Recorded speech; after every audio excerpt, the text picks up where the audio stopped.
work that we do in our office is really for cultural institutions. So we work for universities, for museums, for nonprofit groups primarily, and some houses. We really don't do any commercial work, and we're a studio of about 25 people. We also teach. We're not consistently professors, but we're teaching virtually every year, and often at Yale. So in a way, this project also responds, as we'll talk about it later, to the idea of a kind of family condition. We talk about the DNA of our lives, people who have taught us, and people we've worked for, and people who've worked for us, and so on. I think it's really our life. It's terrible to imagine that somehow architecture should be, in a way, seen as consuming life. In fact, to me, it generates life, and it's woven really so deeply in through our lives that I don't extricate it easily. It's with us day and night. At the same time, we do have other issues, other ideas that we're concerned about, and in fact, this whole project here is to talk about things which are not specifically architecture, but which touch architecture. Well, I think as architects, we make containers for lives. Some of those lives are working lives. Some of those lives are kind of family lives.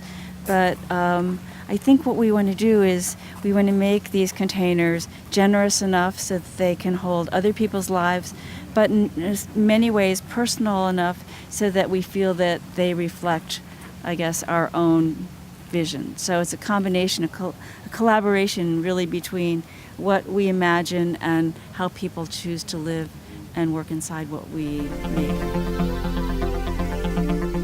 I think actually we serve.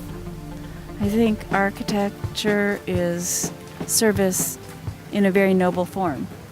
So I think as architects, our role is actually to serve.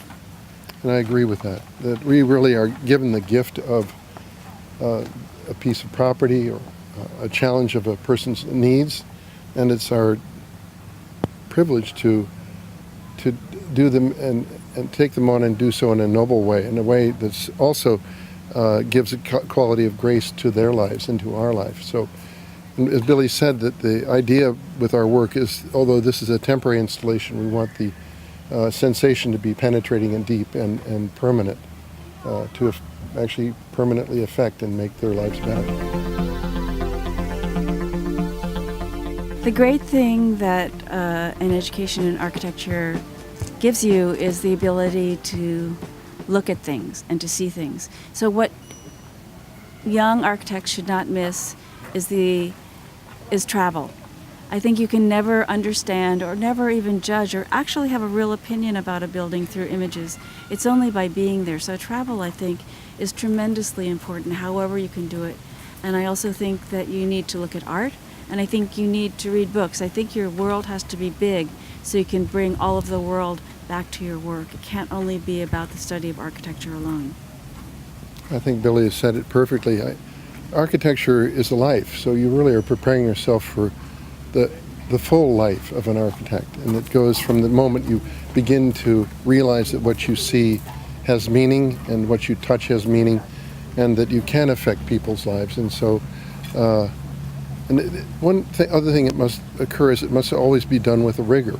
I mean, it's not a soft profession. I should say it's a tough profession, and you have to balance very, very difficult issues, and yet balance it must be.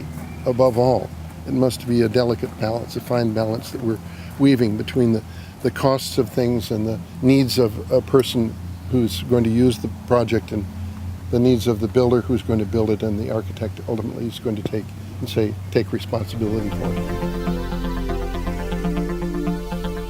I think everybody in the office should start out doing everything. I think there should never be any specialization. So people in our office have to sort of write their own letters.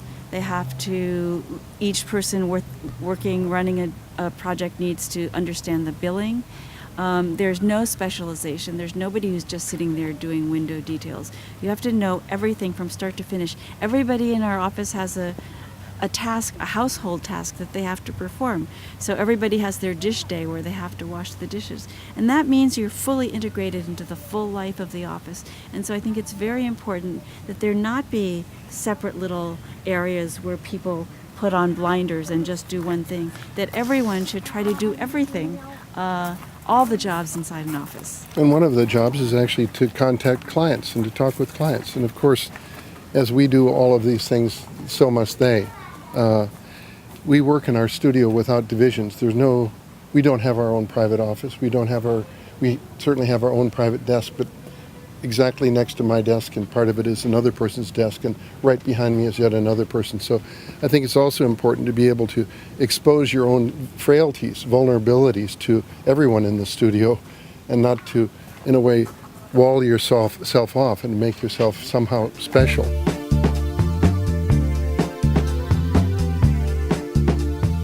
What do we share as architects and designers in the world, rather than what makes us sort of separate from each other?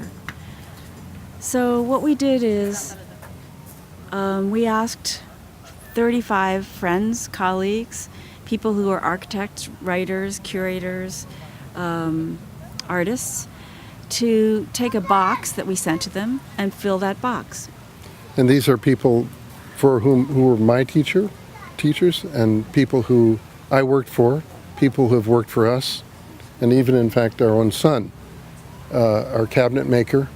It was largely architects, but it also transcended architecture. We wanted to make sure that whatever they put in that box was actually not about the profession in any way. It was about things that touched them, and we believed that since we all share a kind of common DNA, a curiosity about life, an interest in the objects and world around us, whether they could in a way find that and place that in our box, and by looking at the boxes together, we would see that as our own collective, our own common ground, extending in a way David Chipperfield's idea of common ground. So one of the truly wonderful things is there are people who we just saw in the exhibit who worked for us 15 or 20 years ago, who have their own practices, some who live quite far away, and we've all come back together. So it's a kind of braiding, a sort of twining together of people. And I think when you look at the objects, you'll see that there is a love of kind of beautiful things. And so there's a series of meaningful things, books and objects, which are